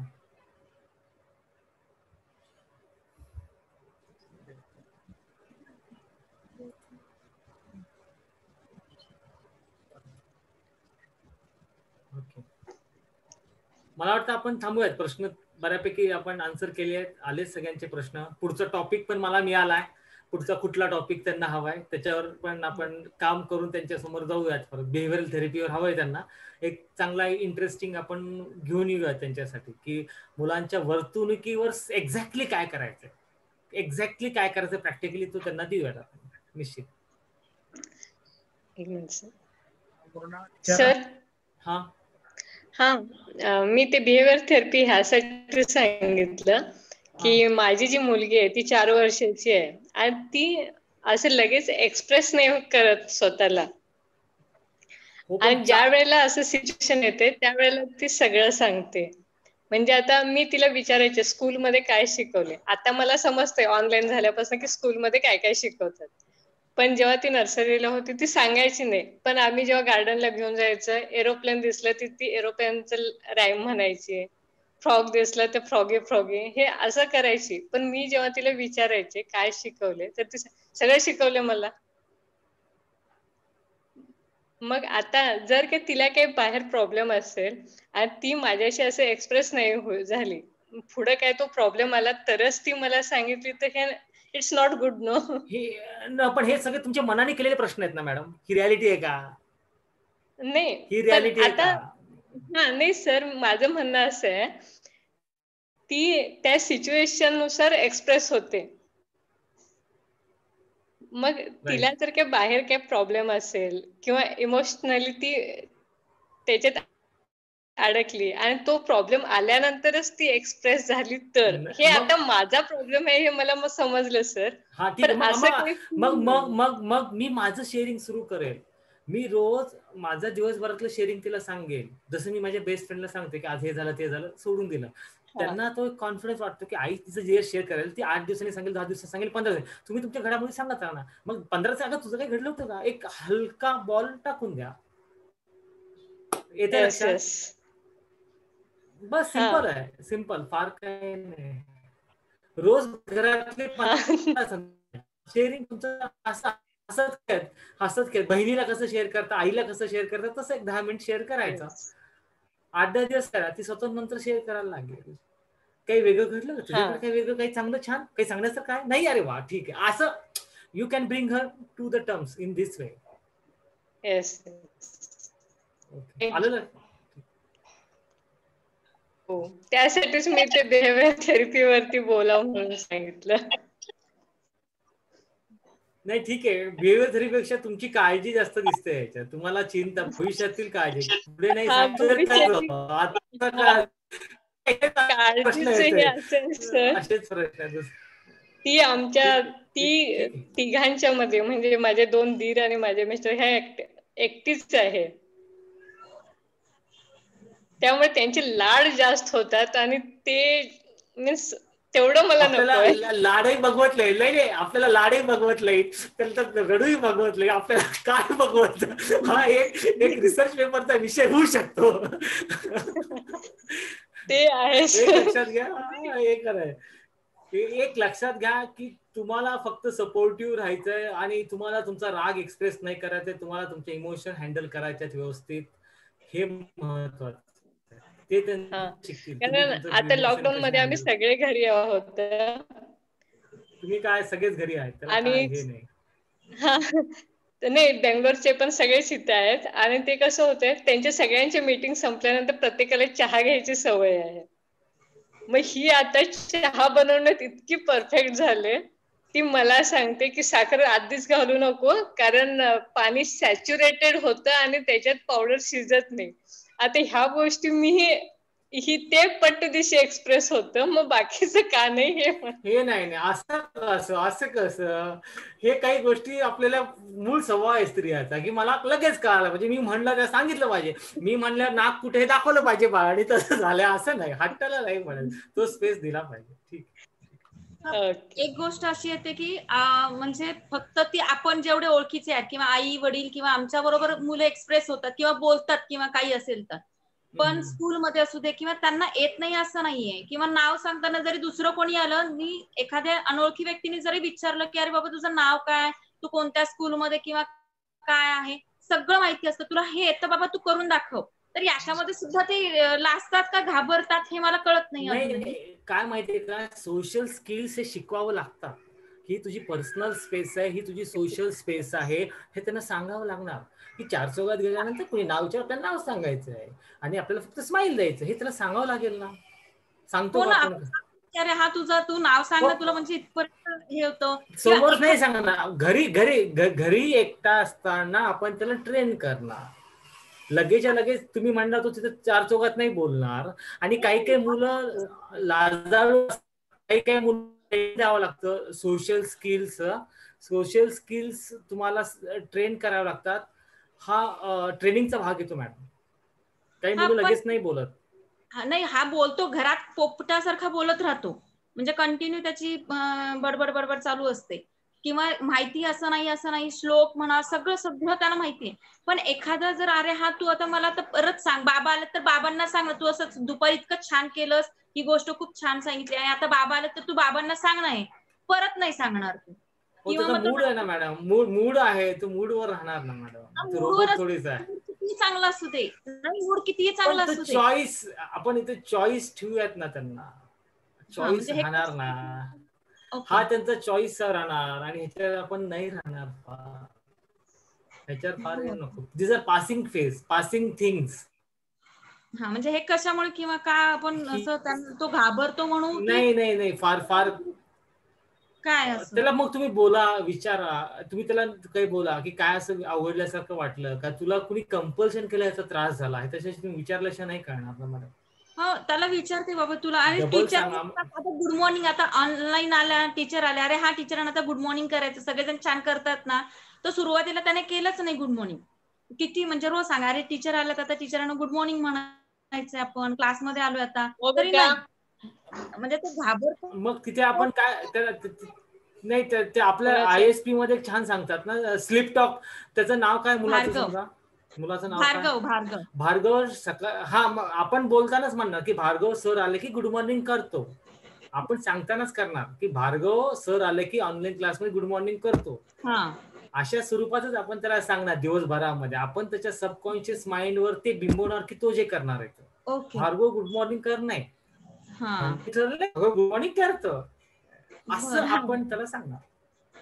हा कारण तो म्हणजे मी हा एक पॉइंट त्याचा मला आहे की हा बाबा जर तू येत नसेल तर तू नाही सांगितलं तर काही प्रॉब्लेम नाहीये, म्हणजे इट्स ओके की नाही जमत, तुला नाही माहिती म्हणून तू बोलत नाहीयेस, पण तुला सगळं माहितीये आणि तर तू बोलत नाहीयेस, म्हणजे कोणी भार्गव येणाऱ्या प्रश्नांची उत्तर नाही भार्गव येणाऱ्या प्रश्नांची उत्तर कॉन्फिडन्सली देतो. भार्गवला येणाऱ्या प्रश्नांची उत्तर द्यायला आवडतं. Bhargav enjoys giving answers to the known question. अशा स्वरूपात मी त्याला सांगत सकाळ संध्याकाळ वाचून घेतलंय, तर आय एम प्रोग्रामिंग हा ते स्लीप अँड टॉक मध्ये ISP मध्ये ते करून घेतात ना छान, तो छान. हा मग आपण स्लीप टॉक फक्त ISPच नाही, आपण वापरायचा डेली लाईफ मध्ये. ISP ही लाईफ लॉंग वापरणारी गोष्ट आहे ना, ती अशी थोडीच आहे की ओम टॉक परत 4 वर्षापर्यंत कधी कुठेही वापरता येते ना. बरं ISP is a part of life, असं व्हॉट आय फील.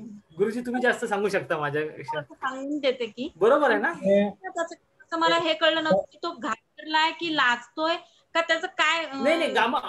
नाही आपण ते कारणात तुम्ही नका जाऊ. कारणासाठी आमच्यासारखे लोक आहेत त्यांच्याकडे जा, कारण की त्यांना विचारायची वेगळी पद्धत असते. घाबरणं म्हणजे त्याला कधी घाम आला का विचारा, कधी धडधड केलं छातीमध्ये, अनइझी वाटला का, ह्या गोष्टी. पण हे तुम्हाला नाही विचारता येणार, because you are not trained how to ask questions to the child. There are train people, त्यांच्याकडे ना. आणखी तुमचा रोल काय की तुम्ही सांगा स्लीप टॉक की तुम्ही कसं करणार आहे, आणि तुम्ही किती पोलाइटली सांगता. आपण चहा आहे, टपरीवर घ्या 5 रुपयाला आहे, ताजला घ्या 500ला आहे. तो how you make others feel special, त्याला तुम्ही कसं फील करवता, तुमचा मेसेज देता ना, हा मुद्दा येतोय. बरं okay, thank you sir, thank you, welcome. तुम्हाला काही विचारायचंय? नाही. जय गुरुदेव. कारण की आपण विचारण्यामध्ये झालेलो आहोत, पण फॉलो किती करतो ना हे स्वतः इम्प्लिमेंट. कॅमेरा ऑन आहे. लक्षात आलं? आपण सगळे पेरेंट्स क्वेश्चन विचारण्यामध्ये फार एक्सपर्ट झालेलो आहोत, पण किती फॉलो करतो हे आज तुम्ही विचार करायचा. आणि येत्या आठवड्यामध्ये सर्व पालकांसाठी तो गृहपाठ आहे की हे ज्ञान मी कुठे वापरलं.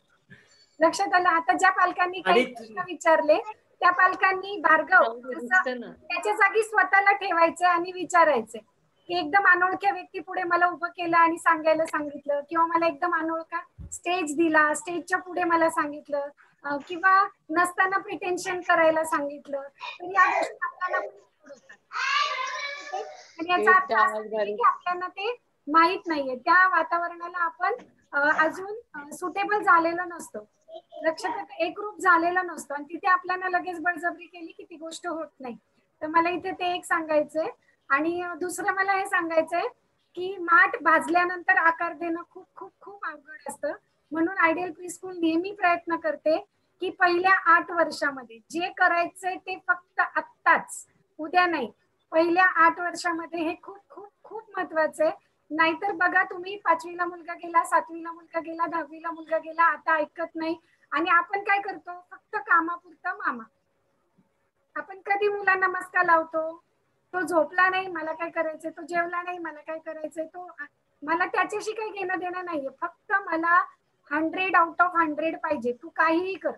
मग एक मुलगा काय करतो, वडिलांना सांगतो तुम्हाला 100 आउट ऑफ 100 पाहिजे ना, मस्तपैकी कॉपी वगैरे करतो आणि परीक्षेत तिकडचं बघतो आणि म्हणतो की 100 आउट ऑफ 100, तुम्हाला फक्त हेच पाहिजे होतं ना. असं तर तुम्हाला म्हणजे सर्वांगीण विकास कसा घडवायला पाहिजे, तर याच्यावरती तुम्ही स्वतः अभ्यास केला पाहिजे, ते चिंतन केलं पाहिजे. आणि म्हणतात ना की एक तरी ओवी अनुभवावी, पूर्ण ज्ञानेश्वरी वाचली तोंडपाठ आहे महत्वाचं नाहीये, पण एक तरी ओवी आपण अनुभवतोय का, ते खूप खूप खूप महत्वाचं आहे. म्हणून मी खुबा सरांचं खूप खूप मनापासून कौतुक करते की त्यांनी मागच्या सेशनला पण खूप छान सांगितलं, आत्ताच्या सेशनला पण खूप छान सांगितलं. पालकांना बऱ्याच गोष्टी माहिती आहेत, से अँड डू किती, से अँड डू मी प्रत्येक मीटिंगला सांगितलंय, पण तुम्ही करताय का. मला हे नाही करायचं की तुम्ही बोलताय किंवा मला तुम्हाला स्टॉप करायचंय, मला तुम्हाला स्टॉप नाही करायचं, मला तुम्हाला ऑन करायचंय की तुम्ही आता बघा, तुम्ही सुरुवात करा, आतापर्यंत केलं नसेल तर सुरुवात करा. से अँड डू टेक्निक तुम्हाला सांगितली आहे, स्लिप टॉक तुम्हाला सांगितलेलं आहे. आपण मुलांना घरून बाहेर पडताना प्रिपेअर नाही करत आणि मग तिथे नुसता इशारा केला की मुलांनी ऐकलं पाहिजे, बटन दाबलं की लाईट लागली पाहिजे, असा आपला प्रयत्न असतो. तर ते होणं शक्य नाहीये. तर मुलांना वेळोवेळी वेळ द्या आणि पुढे पुढे तुम्ही चाला. म्हणून दर आठवड्यामध्ये फक्त तुम्हाला जागृत करण्यासाठी आपण ही मीटिंग ठेवली आहे. त्याच्यामध्ये पण जवळजवळ 50 पॅरेंट्स पैकी फक्त 25 पॅरेंट्सनी जॉईन केले. तर ही तुमच्या ग्रुपमध्ये डिस्कशन झालं पाहिजे. जर मला इथे 40च्या वर प्रेझेंटी दिसली नाही तर मी पुढच्या वेळेला मीटिंग ठेवणार नाही. तर सगळ्या पॅरेंट्सने ती अटेंड केली पाहिजे. ते अटेंडच केली नाही तर ती वापरली पण पाहिजे. नाहीतर मग सरांचा पण असा 2 तास आपण घेतो आणि बाकी सर्व पॅरेंट्सचा पण घेतो, आपण पण इथे बसतो. तर पॅरेंट्सचा भरभरून प्रतिसाद मिळायला पाहिजे, फक्त ऐकण्यासाठी नाही तर ते ऍप्लिकेबल पण असलं पाहिजे. आणि तरी सर्व पालकांचे जे प्रश्न असतात ना की काय करू, मी त्यांना परत एकदा म्हणजे सरांच्या वतीने पण मी तुम्हाला सांगेल की ज्यांनी ISP नाही केला त्यांनी ISP करा, ज्यांनी ISP केलाय त्यांनी ISP फॉलो करा, आणि ज्यांना दोन्ही गोष्टी जमत नाही त्यांनी निदान रोजच्या रोज तरी जागृत राहून त्या रोजचा रोज तरी सराव आणि ते मुलांना समजावून घेण्याचा प्रयत्न केला पाहिजे. आणि आम्हाला खरंच खूप आनंद होतोय की सर तुम्ही आमच्या बरोबर आहात आणि आम्ही परत एकदा तुम्हाला नक्की संधी देऊ, तेव्हा पालकांची फरमाईश घेऊ. पण पालकांना आधी आल्याला हेच विचारा, तुम्ही मागच्या सेशनचं अप्लाय केलं का. नाही, माझी तर सगळ्यांना रिक्वेस्ट राहील की तुमचा फीडबॅक जरूर करा, मेल करा, व्हॉट्सअप करा, तर मलाही छान वाटेल. You please share your feedback. कसं 10 दिवसानंतर तुमचा मेल आला, व्हॉट्सअपला डिटेल कळवा ही जर्नी राहणार आहे. आय रिक्वेस्ट यू, तर मलाही छान वाटेल ना. आपण केलाच तर काहीतरी तुमचा फीडबॅक प्लीज शेअर करा. आणि आपल्याला प्लीज शेअर करा. चर्चा करायची ते पण शेअर करा. मी आता ज्या पॅरेंट्सने शेअरिंग केलं त्यांच्याबद्दल खूप खूप आभार आहे. स्पेशली भार्गवची मम्मी, अर्चना, मृणाल मम्मी. तर ह्या पालक जे क्वेश्चन्स विचारतात त्यामुळे बाकीच्यांची पण खूप शंका दूर होतात. त्यामुळे क्वेश्चन विचारायला हरकत नाहीये, नाही तर मॅडम वगैरे रागवतात आम्ही नाही विचारणार, असं नाहीये. तुम्ही विचारलंच पाहिजे. फक्त ते खायचं पण आहे आणि ते पचवायचं पण आहे आणि त्यातनं जी मिळणारी शक्ती आहे ती दुसऱ्यांना एनर्जी द्यायला पण पाहिजे. तर एवढ्यासाठी मी तुम्हाला रागवणार. ते म्हणतात ना गुलाबाचे काटे तसे आईचे धपाटे, तसं माझं तुमच्यावरती ते हात असणार आहे. कारण मी पालकांना जर धपाटे दिले तर मुलांना शाबासकी मिळणार आहे, म्हणजे मुलांची पाठ कोणीतरी थोपटणार आहे. नाहीतर मग काही उपयोग नाही. नुसतं गोड गोड बोलून तुम्हाला डायबिटीज येईल आणि माझे खिशे भरतील, तर मला तेही करायचं नाहीये. तर ते म्हणतात ना अवघ्या एकमेका सहाय्य करून अवघे धरू सुपंत. तुम्ही तुमच्या मुलांना बघितलं तर आयडियलची मुलं पुढे जातील. आयडियलची मुलं पुढे गेली तरच मला आनंद आहे. ओके, जय गुरुदेव. आता प्रार्थनामध्ये आणि आशीर्वाद देऊया. जय गुरु.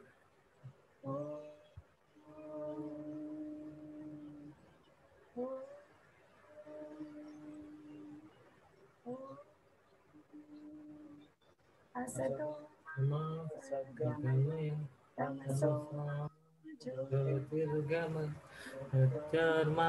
अमृतं गमये. ओम शांती शांती शांती.